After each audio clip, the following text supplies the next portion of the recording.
Namaste, Balu sir, and thank you for joining us on the Early Birds Club platform today. I am honored and very excited to speak with you on your journey through music. It is my privilege that as your student, I am able to talk to you on this platform. To introduce Balu sir to everyone, Dr. B. Balasubrahmaniyan, Balu sir, is a Carnatic music performer, educator, and researcher. He began his music lessons from his father, Sri D. Balraj, and subsequently studied under several teachers, including Sangeeta Kala Acharya, Sri B. Krishnamurthy, Sangeeta Kalanidhi, T. Brinda, and Sangeeta Kalanidhi, T. Vishwanathan. Balu sir received all of his educational degrees, BA, MA, MPhil, and PhD in music from the University of Madras. His PhD dissertation focuses on reprints of Nandanar Charitram, a 19th century Tamil opera by Gopala Krishna Bharati. Balu sir is a recipient of several awards and scholarships, including Ford Foundation, Government of India, and Maharajapuram Vishwanatha Iyer Trust for Advanced Training in Carnatic Music. Since 1985, he has been giving concerts in India and abroad. He has received Tamil Isai Panar title from Thandai Periyar Tamil Isai Mandram, Chennai, Yuva Kala Bharati Award from Bharat Kalachar, Chennai, and Fetna Annual Award in 2008, Orlando, Florida, USA, as well as Kala Sevamani title from Cleveland Tyagaraja Aradhana Festival. And for the 2nd century epic Silapatikaram for its Bharatanatyam presentation for the famous dancer and choreographer Nartaki Natraj. Balu sir has introduced many students of Wesleyan to Carnatic music who had no previous exposure to the style. But by the end of his course, they were able to perform at the Cleveland Tyagaraja Aradhana, a premier platform in the USA for musicians and dancers around the world. Currently, Balu sir is a faculty in South Indian music at Wesleyan University in Middletown, Connecticut, USA. Thank you so much for joining us. Namaste, Shreya. Thanks for inviting me to this ABC Teens Club. I'll be happy to share whatever experience in music I would like to share with you and the listeners. So with that, I would like to ask you our first question. How did you discover your passion for Carnatic music and music overall? Okay. I don't know whether we should call it as passion or, it happened, like a coincidence. But basically, I had some musical sense, whatever I hear, I was able to reproduce. I didn't find out, this in an early age or something like that. But my father used to sing Thirupugar songs. In fact, he wanted to learn Carnatic music, but the situation was different at that time, so he couldn't learn Carnatic music properly. But by listening, stalwarts like G.N. Balasubrahmaniyan, Mariyukudi Ramanujayangar, Madurai Mani Iyer, and Madurai Somu. So he was able to understand the ragas and the talas of Carnatic music just by listening. So I think it's in my genes to get this kind of basic knowledge, but I didn't know the word Carnatic music until I started this music, as a formal training when I took this music. But I used to listen a lot of film songs. Although we didn't have a radio or television, until I went to masters, so we didn't have electricity at all. So it was very interesting. My neighbor, they had a radio, and they listen only the Tamil film songs from 8:30 to 9:30. So that was the program was Ungal Viruppam. So I never missed that program, and especially when I was in especially in the weekends. because otherwise we should go to school in the morning time, 8 o'clock. So this weekend listening of this film songs, I somehow accumulated all these musical nuances, and movies were very limited in those days.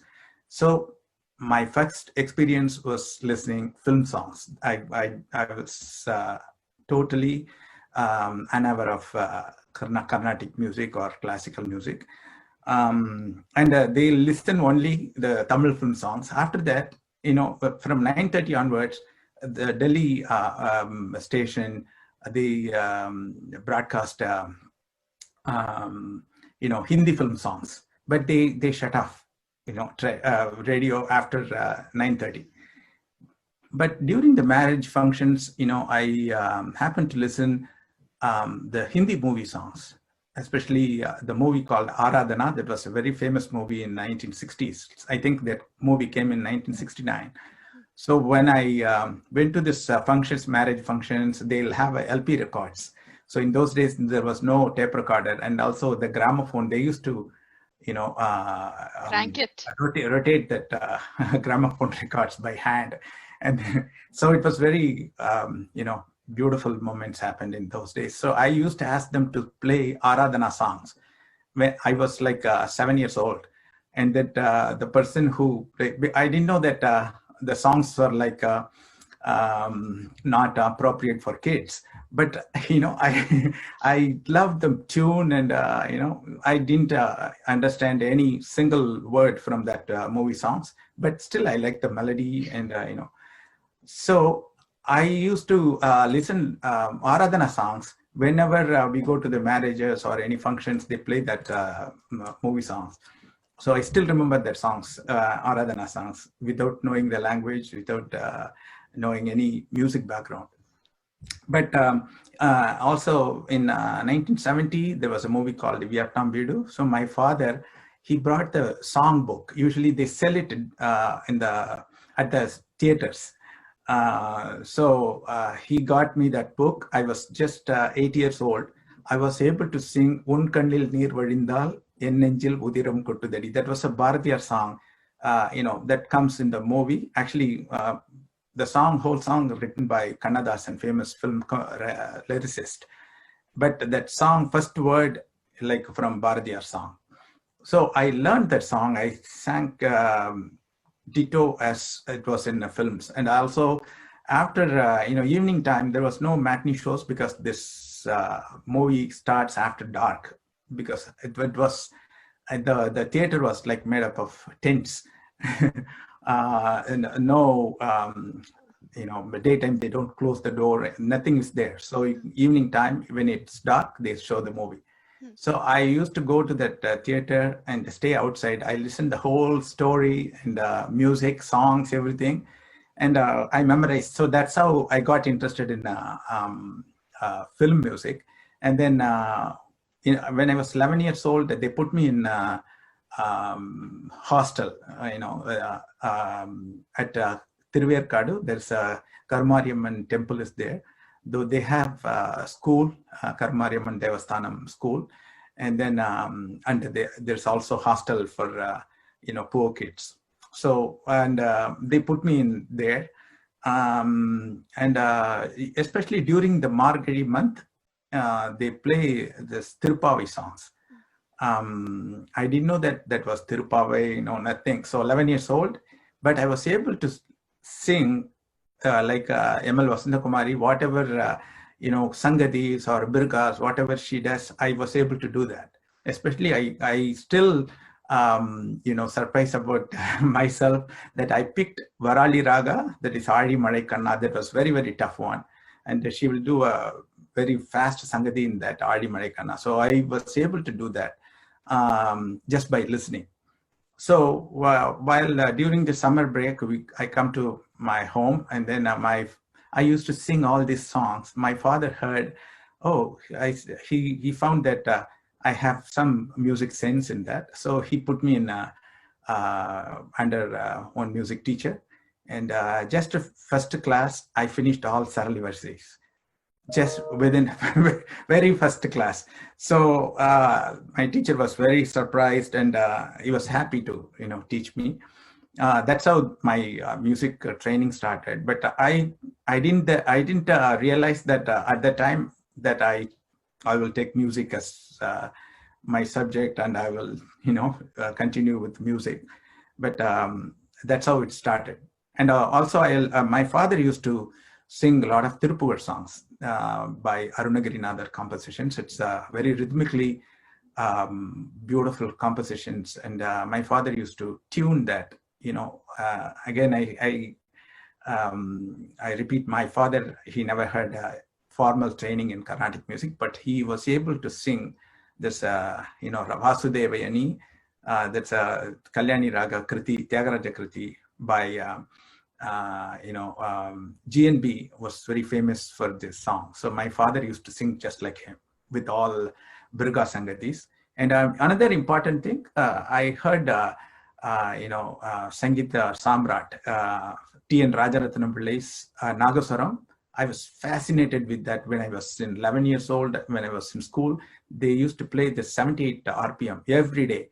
So there was Todi Ragam, and then Yochana Kamala Lochana Darbar. So he would do like supersonic airplane. So the Sangatis were very, very fast. I was really fascinated with that, music by Rajaratnam Pillai. I think that was my biggest, appreciation when I had that very tender age. So that's how it started. So you said that you really liked music, but you didn't really know if you wanted to go into it, right? What changed that? Very good question. So when I finished high school, my favorite subject was zoology. So I was very good in dissections, and I wanted to pursue in zoology, and I wanted to do research in zoology, and of course my another passion was like a botany subject, to study about the plants, and another one was like a painting, art. So I applied for colleges for to study zoology and botany. Unfortunately, I didn't get, because in those days they always look for math score, but my math score was just passed.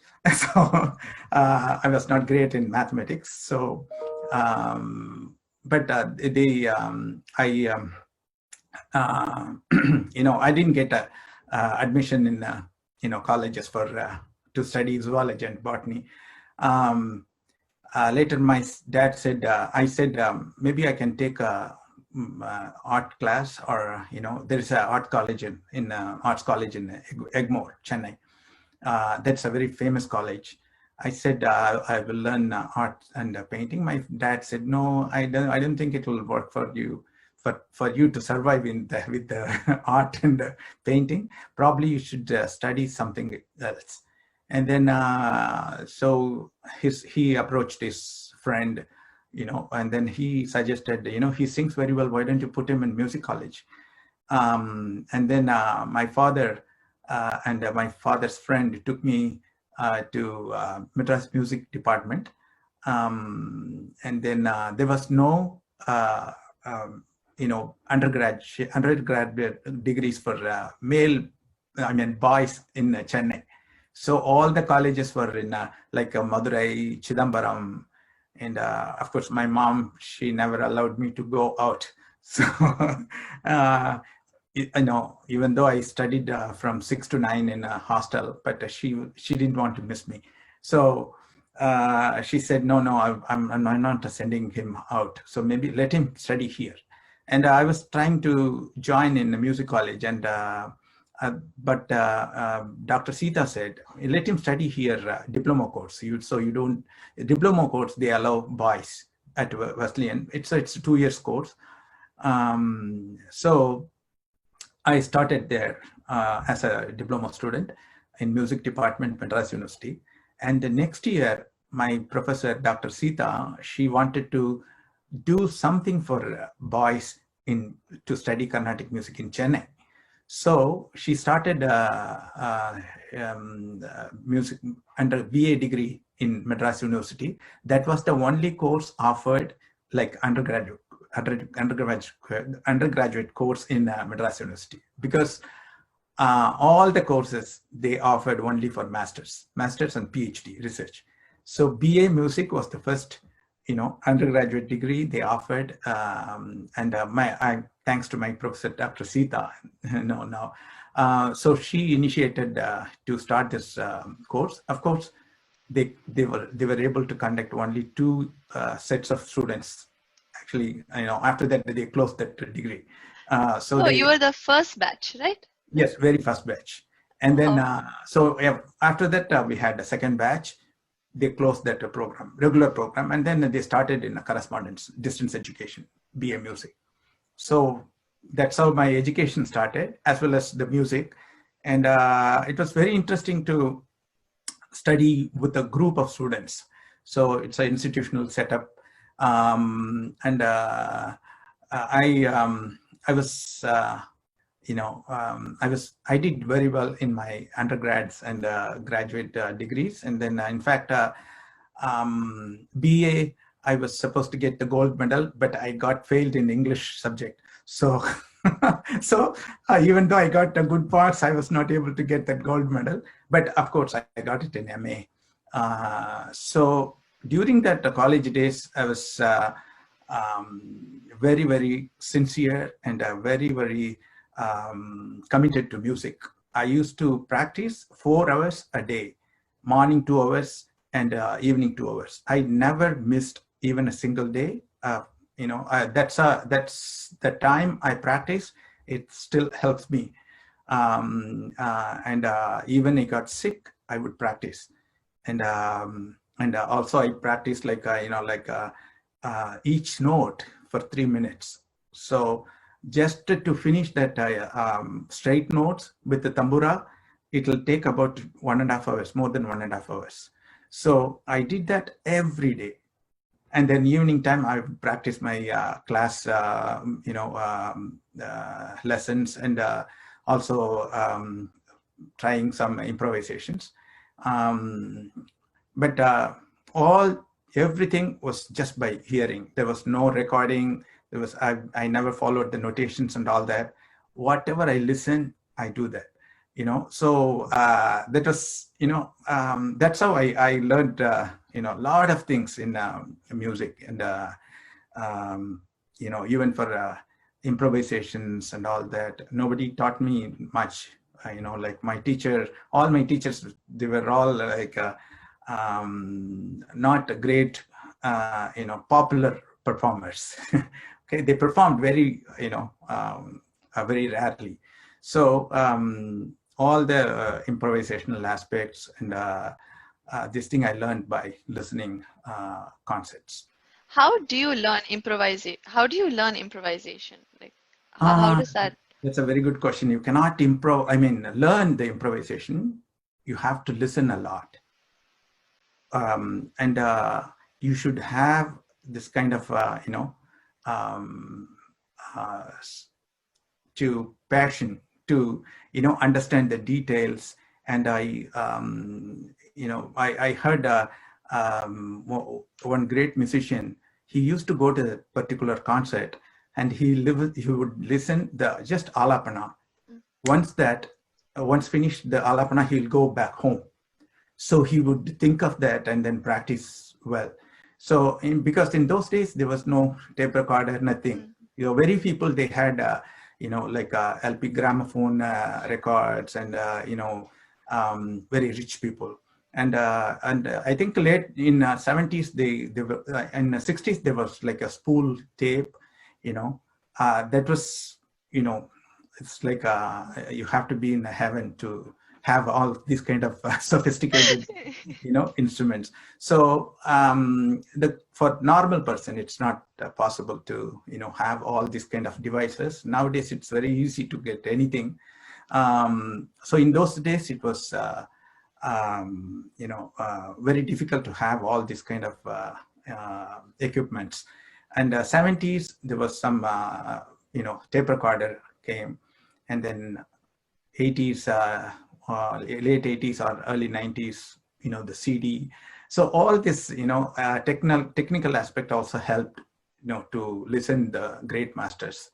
But to get improvisation, you have to 50% listening, 50% practicing.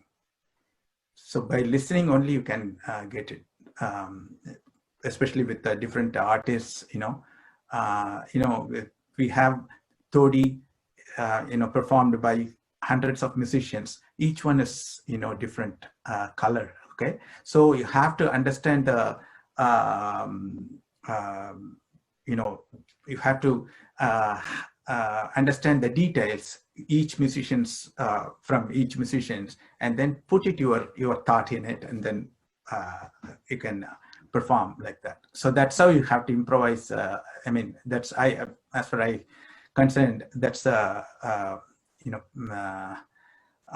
that's how you can gather all this information. So just listen and then make it your own also, and then put it all together. And the training, I should say, in university, when you are singing with all other friends, you will have lots and lots of experience. You will have a turn. For instance, if you're doing some Kalpanaswaram with a group of 10 students, so each one like a one cycle. So by the time when your turn comes, you'll be ready. And then, so next round, you have to sing something different, right? And also you at the time you can also listen to other singers. That's the best way to music. Should like you have to have this kind of interaction with other people. So I never liked that single person singing. Of course, in practice you have to do that at home, but at the same time, if you want to grow more, like you have to share and interact with other musicians. That will take you in another level. So learning is one important thing, and then sharing music and interacting with others will take you to the other level. And the training, the teaching methodologies, when I learned from universities and even some private lessons, it's all gave me different perspectives of each person. And for instance, when I learned from B. Krishnamurti sir, he never gave me any notation, and he never gave me any recording. So he would teach, and you have to remember the thing, sangatis. For instance, if you have 8 sangatis in one song, you have to have the capacity to remember all the 8 sangatis, and the next class you have to sing the whole thing. So that was really challenging, but in that way you can improve your musical skills. The memory is very, very important for, especially for Indian music, because you don't have any printed notation for, it's not like same for every teacher or every student. So you have to learn and then memorize and then sing it to your teacher, and then he will correct it. So it's a very good process, I think. And my other teacher, T. Vishwanathan sir, I also learned from him. He used to give all notations and then recordings, and he would allow us to record the lessons. But Bridama was like very traditionalist, and she never allowed to even take a pen or notebook in the class. So whatever she sings, you have to repeat it. Even if you make a small miss any anuswaram, she would say "Enaya." So that one word will kill you. So after class, my bus to my home was like 2 hours, and all the 2 hours, I'll keep my finger in my ear. I'll just singing the class, whatever she taught me. And then even in if there is no seat available in the bus, I would so holding the, Really? yeah, that's how I was, you know, I still I don't know whether that was a passion but I loved music. And especially when you get a very rich music, very traditional music, I valued that much. So that was, my training and learning experience. So I know that speaking of traditional music, you've also like heard and you like Western classical music also, I've Uh-huh. heard. Like, is Yeah. there a parallel between Indian classical and Western classical, do you think? Or Yeah, yeah. Until I came to US, I thought Carnatic music was the best in the world, but that's not true. There are so many music. There are so many things are good in the world. You know, we say always Indian culture. So every country has their own culture. Okay, so what we should do, we have to develop our uh, you know understanding other cultures is also a culture of yours. Okay, so we should not in Tamil they say kanathu tavala. So that means the frog in the well Mhm. would feel that that's the world, Hmm. but we should come out of it. And if you come out of that kind of thing, you will be able to appreciate any musical systems or any kind of food, any kind of culture, any kind of dress, but you have to get into that particular culture to understand that. Hmm. And for instance, in India we drive in the left side, so you cannot do that in the US. So that you have to adapt yourself to appreciate other cultures. So I was not against to other cultures. Even when I was in India, I used to have a very good collection of music, like Hmm. Hindustani music. And in those days, I know in the Indian classical, Carnatic, and Hindustani. So I had Hindustani music. Especially, I'm a great fan of Ustad Amir Khan. Hmm. By knowingly or unknowingly, I was I was a great fan of Ustad Amir Khan, Bade Ghulam Ali Khan, and then Pandit Bhim Singh Joshi. Hmm. I was not very single-minded to appreciate just one music. I loved film music. Even now, I love film music Hmm. because it's each one has its own color. Hmm. That's how the systems works. Now if you take 8 crore people in Tamil Nadu, if everybody likes Carnatic music, there is no fun. So you have to have like folk music, film music, contemporary music, traditional Carnatic classical music, and light classical. So people will have more options, Hmm. so I never get into just a single music, but I thought Carnatic music was the best in the world, but that's not true.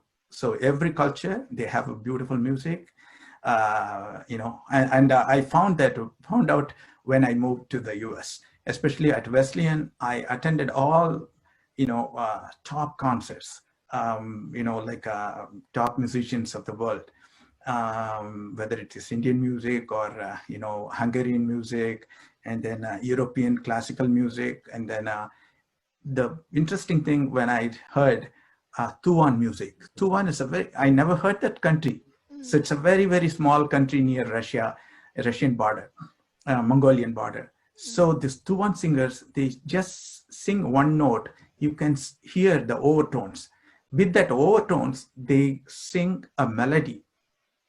You cannot imagine that Wow. in Indian music point of view. So, for instance, they'll do like,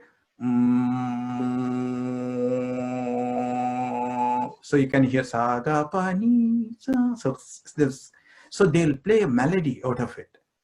but the single person, there's no two. Wow.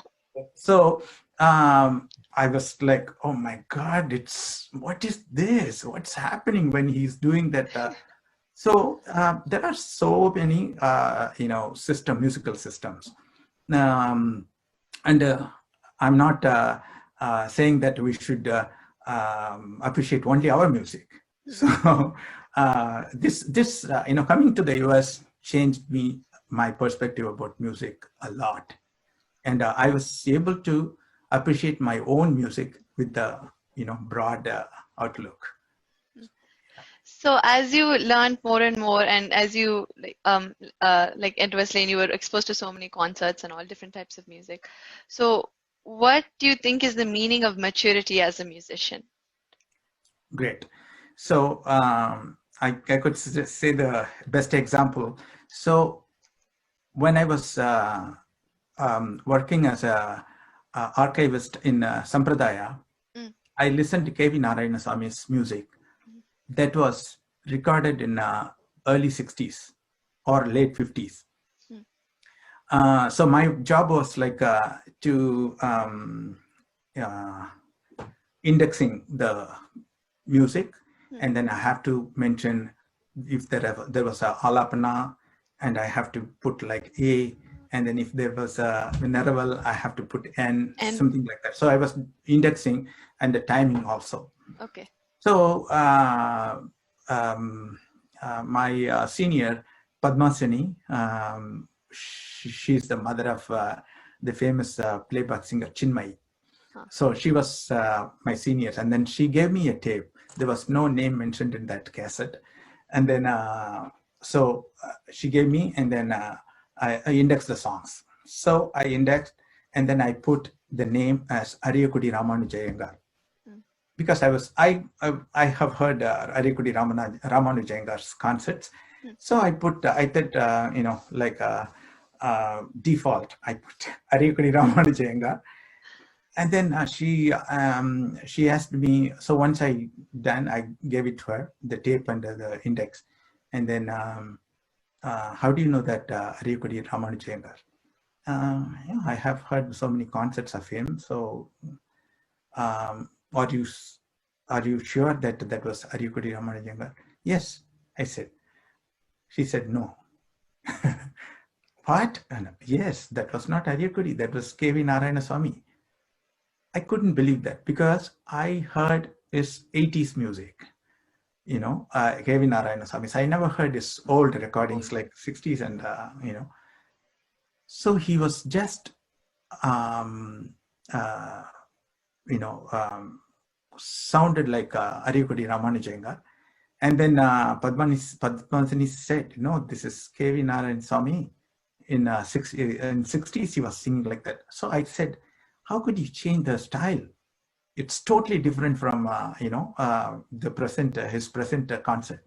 Yes, he had a connection with Veena Dhanammal's family, especially Balasaraswati and T. Vishwanath and Bala's mother, Jayamal. So he heard, their style, family style music, and then he changed it. And Jayamal, Vishwasar's mother, used to tell K.V. Narayanaswamy, this, my teacher told me this. So Jayamal would say, K.V.N., Narayanaswamy, don't sing like Iyengar. So change it. So that's how his whole music was changed. I wouldn't say that's, matured or immatured. I wouldn't say, but there is a big change from his, 60s and 80s. So what I would say the maturity is refinement. So sometimes young age, we cannot expect all the refinement. So how do you get the refinement? It's just by practice and listening more the traditional music or the music that makes you to take to the other level, next level. So if you are in listening the traditional way of singing and without no gimmicks and this thing, So that's kind of a refined music law. So this refined music, when you practice that, you can it can take you in a different level. Not only in music, in any other aspects you want to. Even for writing, you'll have a different perspective. So that's how the maturity. I wouldn't say that um, uh, you will get it in a very young, tender age, but by accumulating all finer aspects, definitely the maturity will come. Okay. So listening more, practicing more, and then making it your own style again, Yes, right? yes. Uh-huh. Okay. So as I always say this. So each one has two eyes, two ears, one mouth, but the feature is different from even for mother to son, mother to daughter, father to son. So that is kind of individuality. So whatever you gather from other people, but you have to make it your own. Yeah. Yeah. Wow. So as you've said, since you've listened to so much, you've learned a lot, and then I know that you've been teaching many students. Yeah. So just a fun question: is it easier to teach music or is it easier to learn music? Yeah. To teach music is easier for me.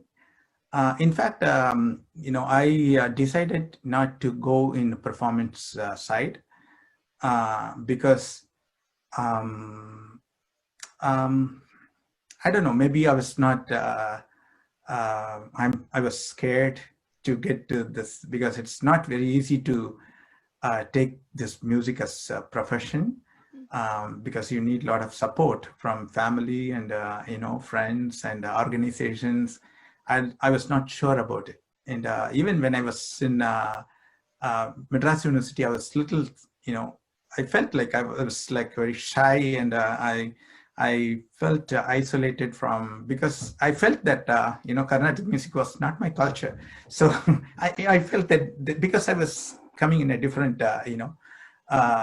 background, and especially when I was when I was practicing this music as a kid, my friends, they make fun of me. So once I practice and come out of the house, they'll all call me and say, "Hey, Bhagodare, Bhagodare, Bhagodare." So I was really scared to go out after this practice. So I will wait until get dark. So then only I'll go out. So so this that's why I felt that you need a lot of support from the family and organizations. I felt like I wanted to go in a teaching line, so that I'll settle in a job and then monthly salary. So something to make the life better. But I was also started giving a lot of concerts in early 90s. Mid 90s. And then after I moved here, and I lost a lot of contacts with Carnatic music, but the teaching was like my passion. So I have a lot of patience to, because but I was a quick learner, but I never expect everyone to be like quick learner.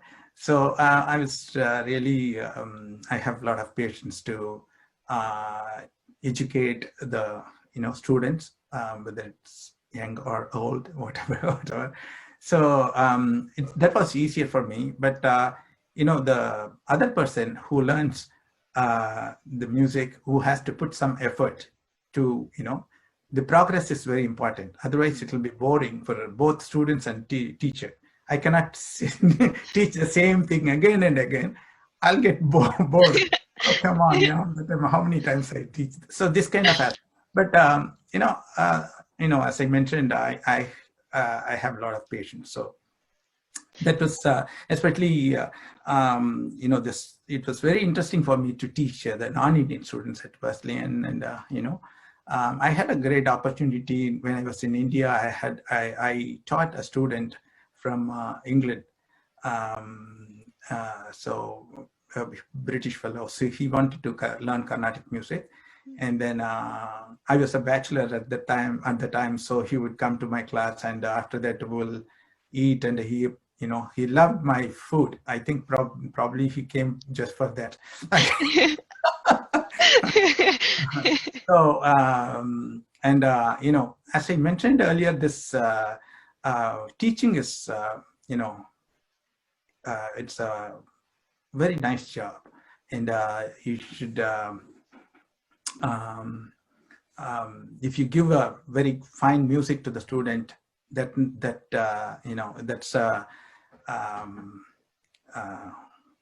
if the student learns properly, he can take this music to the next generation.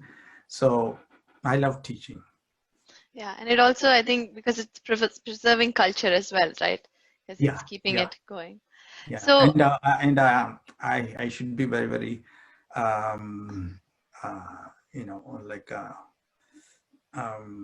what do you say, for grateful to the Wesleyan University, because this program was like started in the 1960s, 62, and then the first they started world music program at Wesleyan in 1962, and then the first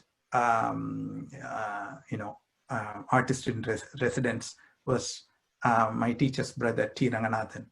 So this program is almost 60 years old.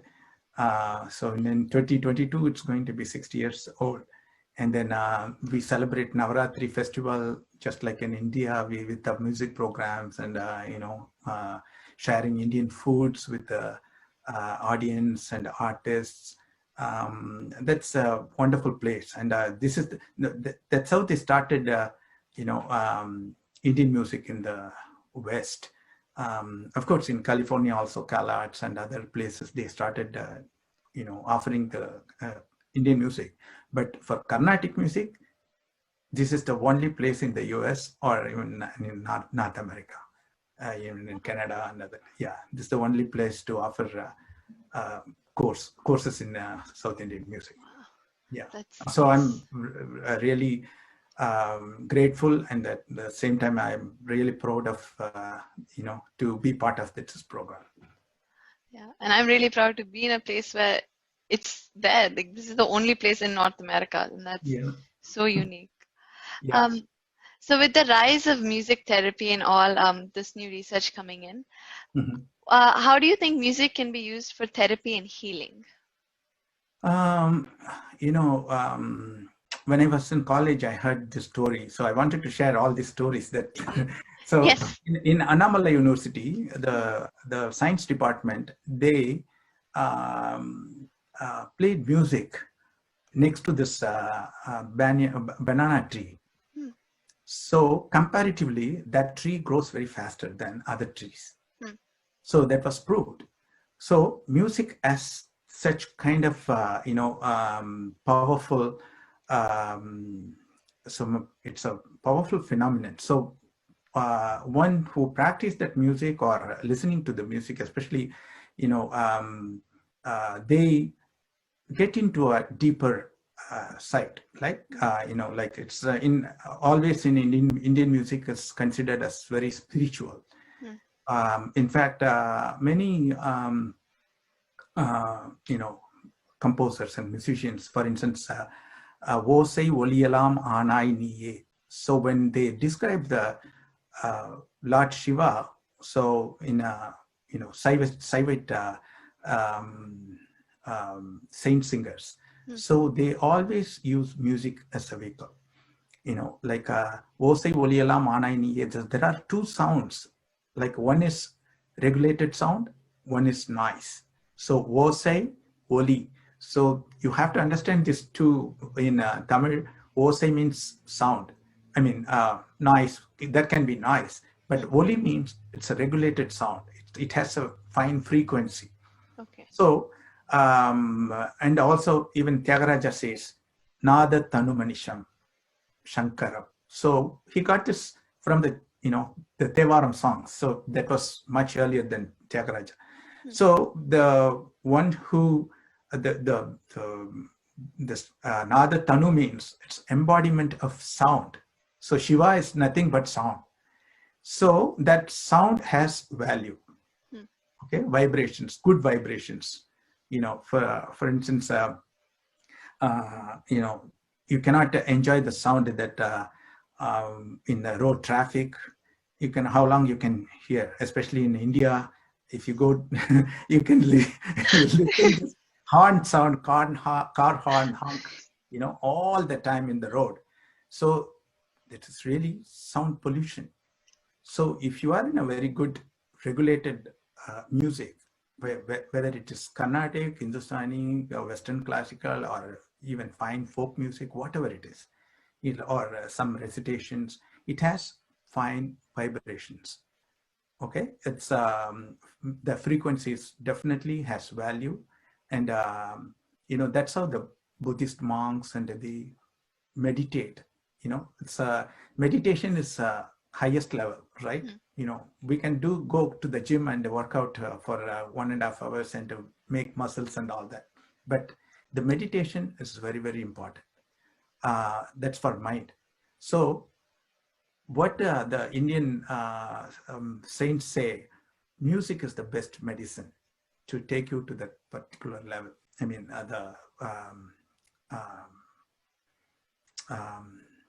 to make you to get closer to the God. Okay, so when you have a very fine vibrations, nice sound, and the peaceful, it makes you very peaceful, then it has a medicinal value. Okay, you cannot see that medicine, I mean, putting ingredients to that, but by sound, you can use music as a therapy. And, for instance, my teacher's grandmother, Veena Dhanamar, she was almost in a deathbed. No, nothing, only the breathing was there. She was not eating for days. So when her student, she wanted to sing a song to her, and then she was in a bedridden. She sang and she missed one Sangati, and then immediately she said, you missed one Sangati. It came without her knowledge. So by what do you say in Tamil? We say anichi sayal. So when you put your leg on fire, immediately you take your leg. Yeah. So that information not go to your brain. So it just go to your spine, and then action comes right from there to take your leg from the fire. So she was in that condition. She was able to identify. So what the music, medicine to her at the time. So this is music has since it's a regulated sound, you have all the medicinal aspect within the sound, and then the lyrics are all lyrics in Carnatic music are in praise of God. So so finally, if you go to in India, so once the doctor is finished the operation, so they'll say, I did my part. So next thing is from God. So that is ultimate. So this music is like very close to spiritual things. So definitely it will do some help to the therapy, or it gives a lot of medicinal values. And do you think different ragas have different effects on it? I've heard a story like so for blood pressure, this raga, and this is not tablet or capsule to give this raga. If you sing any raga perfectly, and that's itself that will cure, that will help to some extent. So when you get a birth in this world, you are confirmed to go one day. So it will help you to at least while you are in the world, to have a good mind, good body, good health, to have all this. Music will help. But I'm not, in favor of, this raga will calm down from, I don't believe that. Any music, for instance, in meditation, in in a Tibet, monks, they use a what is that bell kind of thing. So they use that sound for meditation. So that's in a deeper level of meditation. So we cannot say that it has any raga in it. So it's only vibrations. So the basic thing is good vibrations, even for the human being. So some people, if they don't have a good, intentions, or so what we call, they have a bad vibrations. We stay away from that. So same thing, music has good vibrations, and if you sing any raga nicely, you'll go to the, you will attain the moksha. So I've also heard stories like certain ragas will make you ready like for war, or if you sing a different ragam, you won't be able to eat that day, or other ragams can make it rain. Are those stories true? This is comes through our practice. For instance, in those days, Mukari raga, for particular song, they used Mukari raga. That was the death scene of hero. So the the situation song was in Mukari raga. Okay. So after that, Mukari raga, they didn't sing, they didn't practice that song during the marriage or any auspicious functions in India. They stopped. Okay. But Bukhari is a beautiful raga, and Tyagaraja has composed beautiful songs in that, all in praise of Rama. So how can you omit Rama during the marriage? Or but still, it comes in the tradition, drama tradition mainly, because if you give some particular raga to some particular mood, so people were thinking that raga related to that particular mood. That's not true. But in those days, that was the practice. So everybody believed in that. For instance, in a film composer called G. Ramanathan. G. Ramanathan was a famous film composer. So he composed a song in Mugari Raga to deliberately he composed to show the happy moments in the movie. Vada malare yanadanbe tana ta na na na na tana na na na na na na vada malare. So this song was very popular, and this was if you listen to that song, that was a happy song. And another important thing, when somebody asked Ilayaraja about the moods and time frame for the ragas, so he said his brother asked the question to Ilayaraja. People are saying this morning raga, evening raga. What do you think about that? It's all kind of crazy things about our ancestors. They made this. There is no such ragas. Whatever you sing in the morning, that's a morning raga. Whatever you sing in the afternoon, that's an afternoon raga. So because he also very experimental musician, so he composed a song in Shubha Bandwarali. Shubha Bandwarali means always it's considered as a shoga raga. Shoga means very melancholy and sad. But he composed a very happy song, very peppy song in film, in Shubha Bandwarali. So some people, they go beyond this traditional beliefs. So in North India, for instance, evening raga, they record it in All India Radio in the morning time, but they were not supposed to sing evening raga in the morning time. So how you can manage? So you cannot have the recording studio open in the midnight to sing midnight raga. Not possible. So these are all, what in those days they believed in this, but nowadays I have no belief all this kind of thing. So ultimate thing is good music. So good music, bad music. So that's the one. So whether it is music itself good, you can, of course, if you made any mistakes or abaswaram, then it considered as bad music. But in film music, even you don't have any raga, and they use beautiful melodies to express the mood, that context. So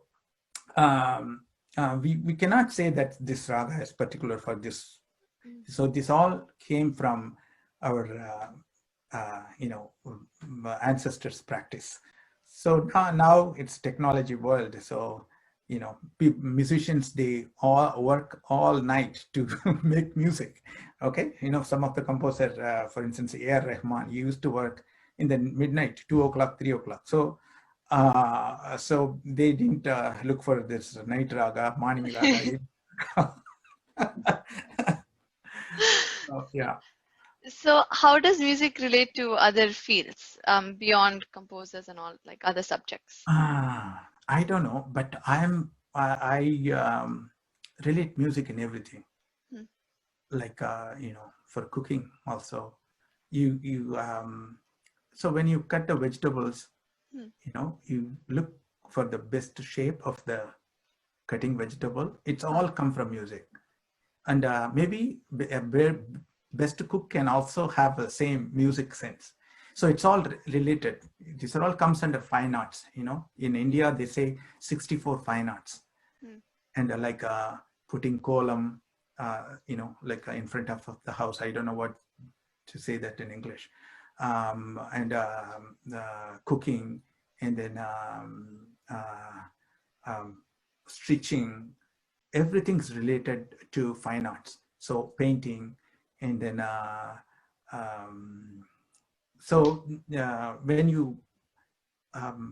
when you go deeper into music, so the other aspects also related.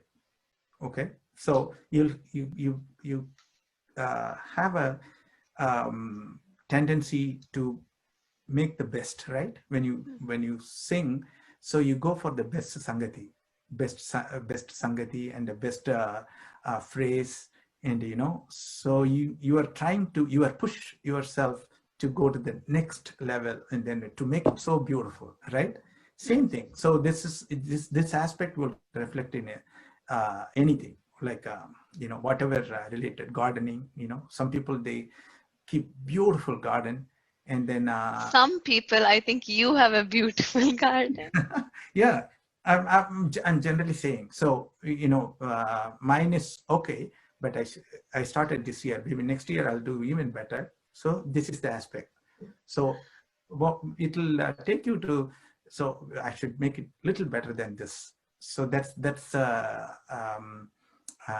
main aspect. By learning any fine art. So it reflects in it's all. I cannot do like a computer engineer, but I can relate with that. If it is beautiful, I'm able to really enjoy it. So to take for instance, so Steve Jobs, so he mentioned in his interview, he learned what is that calligraphy while he was out of college. So that was very helpful when he made this Apple devices. I always connect Apple devices to my teacher's music, because so what is that any device you can look at that, so you'll have some kind of class, right? So whether it's screen or look, or how it is made it for handy, so these are all kind of highest appreciation, like a highest finer quality to make devices something like this. So that calligraphy has a lot of curves and designs. So it's all related. So any art, not when you are a musician, you will like all fine arts. So same thing. So if some chef can be a great lover of music, okay, and some of the there was a story in India. There was Nataraj Iyer. He was a great cook. He used to cook for Tyagaraja Aradhana festival in Thiruvayar. So he was a great fan of music, and he loved all top-ranking musicians' music. So you could say his food is very tasty because of his mind is full of music. So it's all related, ma. So if you like music or food, anything, it will relate. If you have a very good sense in making food, you will have a beautiful music sense. And then like any other art, like painting or drawing, it will reflect. And maybe it's because I think all the fine arts, you have to have a balance, right? Whenever you're dealing with a fine art. Exactly. Is that, Exactly. yeah. Yeah. Mm-hmm. So the creativity is up until a point, like you talked about, improvisation is creativity, and then you also have to blend in tradition Yeah. and So discipline. for creativity, first you have to be, um, copy things. Hmm. So creativity, it's not like until unless you are a child prodigy or so everything's stored in your head. Okay, make music. So we are not like that. In general, Hmm. So there is a process, to accumulate your musicality from listening by practice, and then you're also you have to be copy whatever music. So that's why most of the comedians, they are like wonderful imitators. So they can imitate people very nicely. Hmm. So first they they accumulate all these aspects, to copy others. Hmm. So in music also, you have to know how to copy.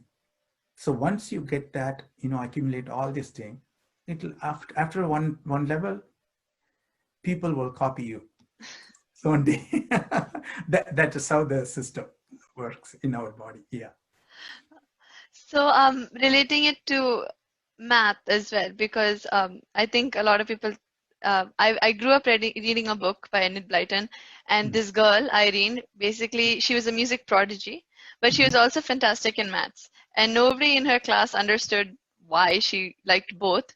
But Mhm. can you explain how math and music go together?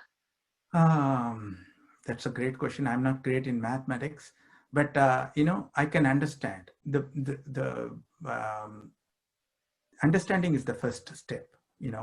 For any subject, not only for music, anything, you have to have understanding Hmm. capacity.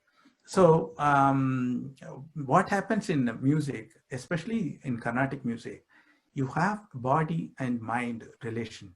Hmm. Like when you sing, you think of the sound, especially vocal music. You don't have the facility to play any instrument because you are a vocalist. Your voice itself an instrument, right? Hmm. So to play for the instrumentalist, it's little higher than vocalist because they think this sound first, and then your brain give the artist to play violin or how to put the bow and how to use the left hand, and same thing in a veena or in mridangam. Hmm. So that is really high order. That's when you learn in music, what you do, so you use your hand and singing together. That's a mind body coordination. Hmm. So that this in Carnatic music we have that, because that putting tala itself, it's a mathematics. So how many times you count clap and fingers, and how many times you put two dritams. If you miss one dritam, so you'll be putting only 6 beats. So you all messed up. Okay, so that where starts music. So of course, music in math is always kind of a supporting component to music. So in other music systems, as I mentioned, the instrumentalist, they don't put talam in hand gestures. So you developed a mathematics, the patterns within your body by practicing this with tala. So what happens when the greater level, for instance, improvisation in Kalpana Swaram and all that. So you are doing this 32 notes per cycle, tala cycle in Adi Tala. So what happens if you want to do 3 times 5 pulses, like taka takita, taka takita, taka takita. So your brain train you to do this on the spot at the concert. So that's kind of a amazing thing, right? So in other music cultures, they just practice the song and then do the improvisation is not like limited. For instance, in our music, Carnatic music or Hindustani music, your notes are limited. For instance, if you are singing Panturali Raga, you have to sing like you have to stick with the Re1, Ga2, Ma2, Pa, Da1, Ni, 2, Sa. So you cannot do Da2. So that itself is kind of a restriction. And then within the Tala, you have to do 3 5s. That is takatakita, takatakita, takatakita. You have to know where to start. It's not an easy thing in the beginning.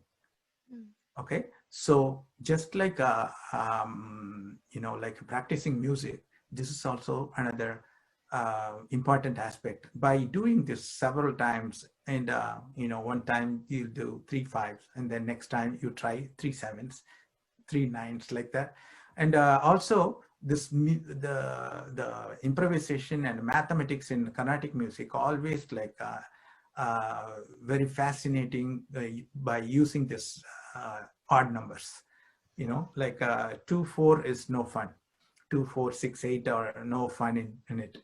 So odd numbers like 3 5 7 9 11 13, so it has a lot of fun because it won't start on the beat or half beat. So half beat is also like a beat only, because after two pulse is no fun in it. So this is another skill, and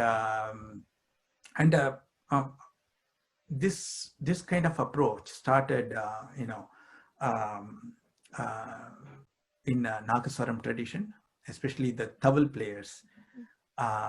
They would do they went to school like a third grade, fourth grade, fifth grade, something like that. But their mathematics skill in playing the drum is amazing. And also you have to have some graceful approach to mathematics in music. And for instance, my teacher, T. Vishwanathan sir, he would count 5 notes also, like just one note. Ka, ri, sa, ni, pa, taka takita, taka takita, taka takita, taka takita, ta. So you would he wouldn't play like a ga, ri, sa, not like that. Ka, ri, sa. Sometimes he would do a very straight note without any gamaka. For instance, in Amsadhwani, he would do like that. Ka, ri, sa, ni, pa, ka, ri, sa, ni, pa, ka, ri, sa, ni, pa, ka, ri, sa, ni, pa, ka, ri, sa, ni, pa. So like that, he wouldn't show any mathematics in the singing.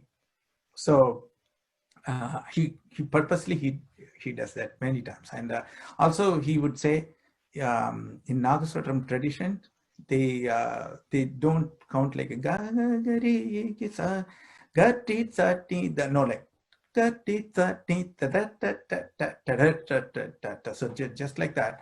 I think it came from Nagaswaram tradition, but in singing, it was not very popular in um, I mean, 19th century. So it was like 20th century. Many musicians like Madurai Shankar Shivam and his disciples Ramnath Krishnan and Madurai's T.N. Seshagopalan and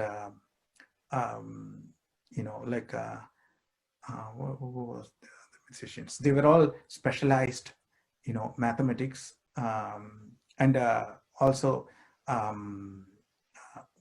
all Nagaswaram Vidwans. The Karikurichar, Nasalam, T.R. Rajaratnam Pillai, they were all famous for using mathematics in music. And again, it's very important to have the gracefulness in mathematics, using mathematics in music. Yeah, that's very fascinating aspect in Carnatic music, especially North India. They don't use this kind of mathematics.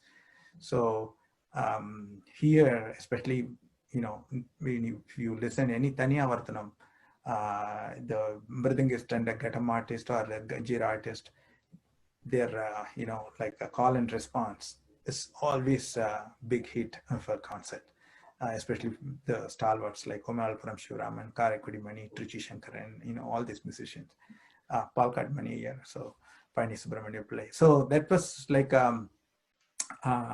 music is, math is always related to music. I think in any culture, but in Carnatic music especially, it's very, very high representation in Carnatic music. And as an audience member, I know it's very exciting. Like you said, when they go back and forth with the mridangam and the ganjira or ghatam, they just go back and forth, and it's just so exciting and exhilarating when they're playing. And another important thing about aspect about audience, it's Carnatic music audience are like educated audience. Yeah, because of course, I think in all classical music is like that, but in Carnatic music, we don't announce any composition to the audience. So, and we don't say any what he's going to play, he or she is going to play, or or sing, what kind of raga, what kind of tala, nothing. They sing like ta na na. So people would Kalyani. So this kind of what do you say? The informed audience. I think it's only in Carnatic music. Of course, in North Indian music, because in Western music they announce what you have a printed program, and then even though the audience is not informed that level, but in Carnatic music they know. In case if they don't know the raga, what's raga? So this kind of thing. It's sorry about this. So audience is another. They are part of the concert, and they keep putting tala. That's the fascinating thing for a Western audience.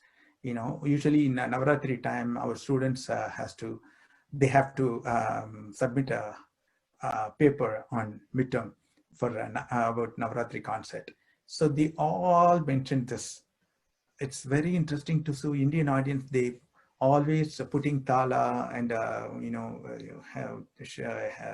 nodding their heads according to the music.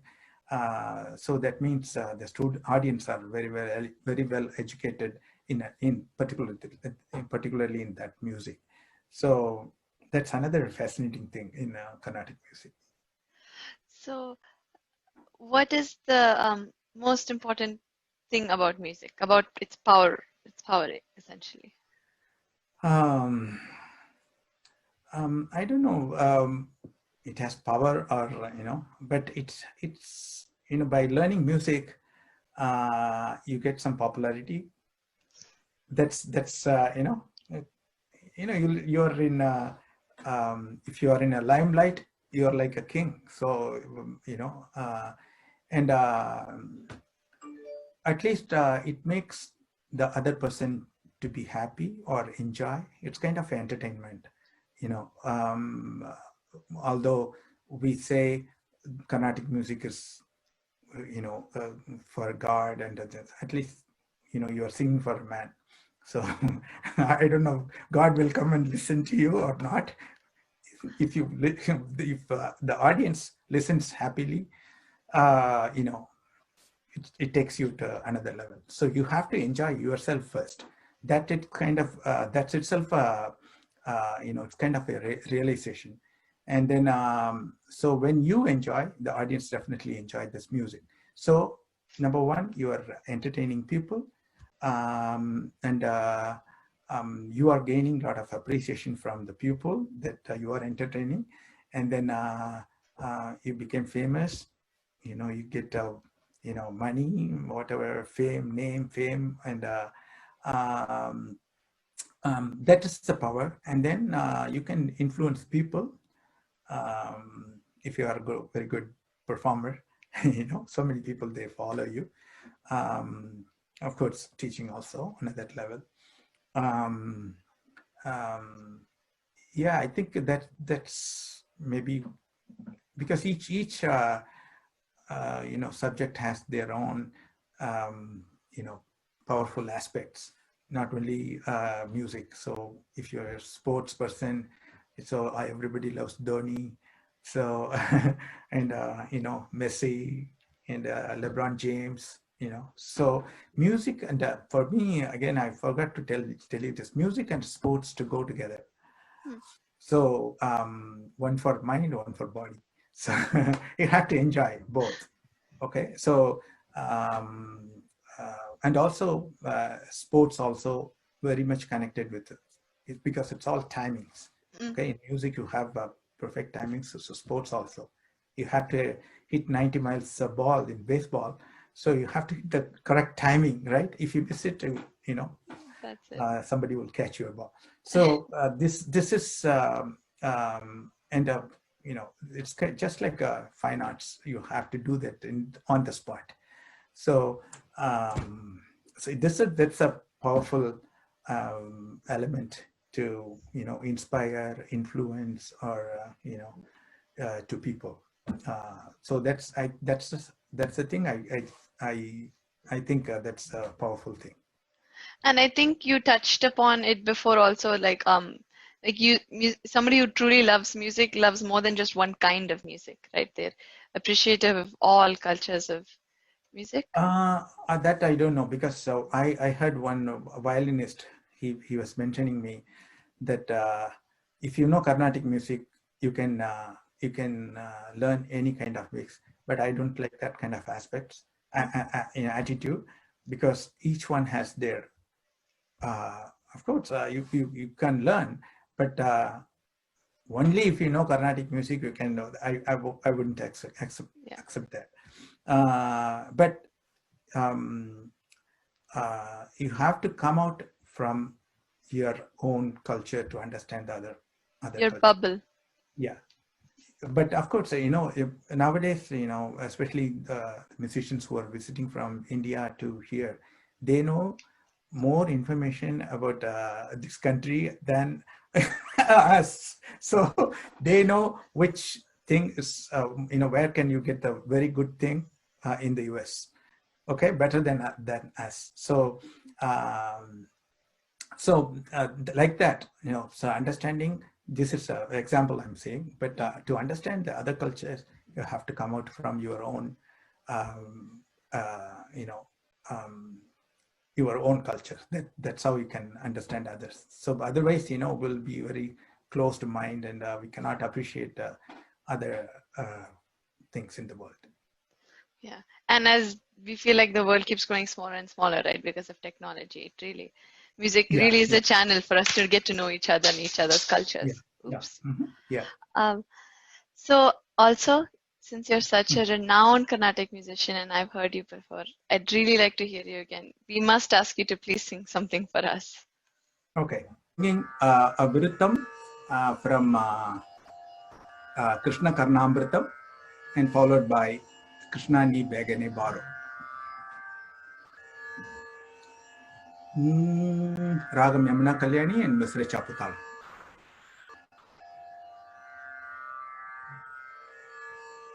रत्नस्थले जानुचरः कुमारः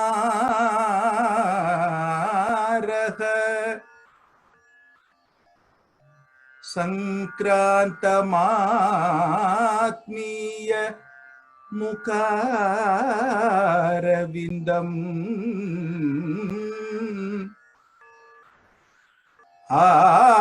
आदातु कामः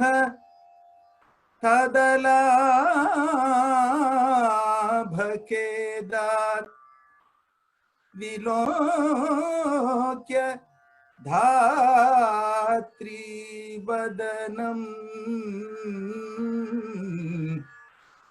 विलोक्य धात्री वदनं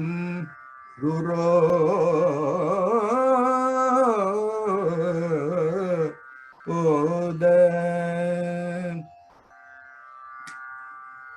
कृष्णानि बेगने बारो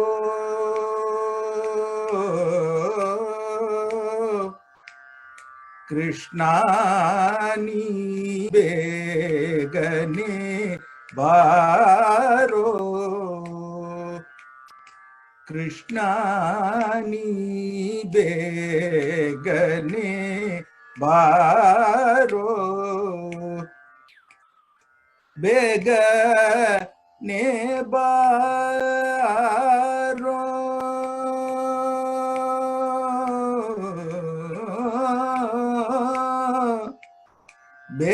बेगने बारो मुखवन्न तोरो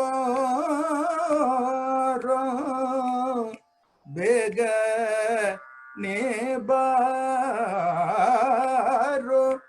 मुखवन्न तोरो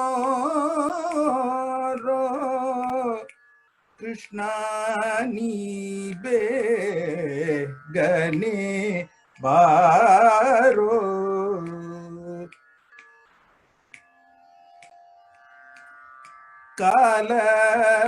ಕಾಲಲಂದಿಗೆ ಗೆಜ್ಜೆ ನೀಲದ ಬಾವುಲಿ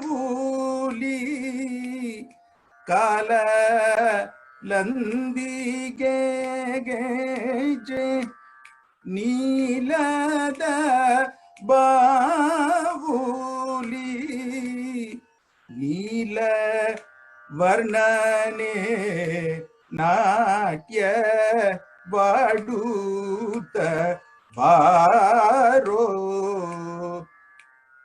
ನೀಲ ವರ್ಣನೆ ನಾಟ್ಯ ವಾಡೂತ ಬಾರೋ ಕೃಷ್ಣಾನಿ ಬೇಗನೆ ಬಾರೋ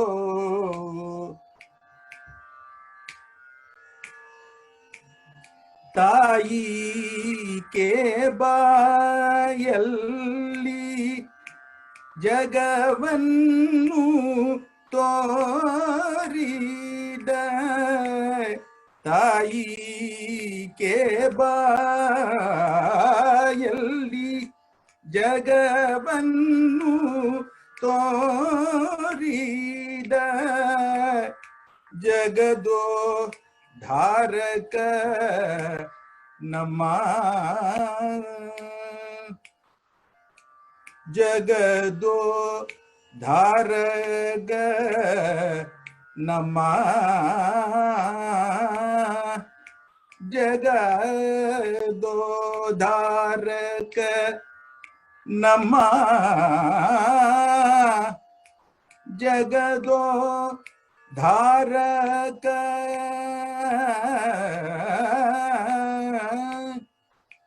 ಜಗದೋ ಧಾರಕ ನಮ್ಮ ಜಗದೋ ಧಾರಕ ನಮ್ಮ ಉಡುಪಿ ಶ್ರೀಕೃಷ್ಣ ಜಗಧೋದಾರಕ ನಮ್ಮ ಉಡುಪಿ ಶ್ರೀ ಕೃಷ್ಣ ಕೃಷ್ಣ ನೀ ಬೇಗನೆ ಬಾರೋ ಓ ಓ ಓ ಓ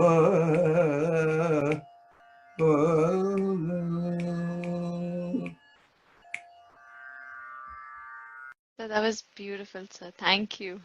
Thank you so much, Ma. It was a great opportunity for me to talk about whatever I know.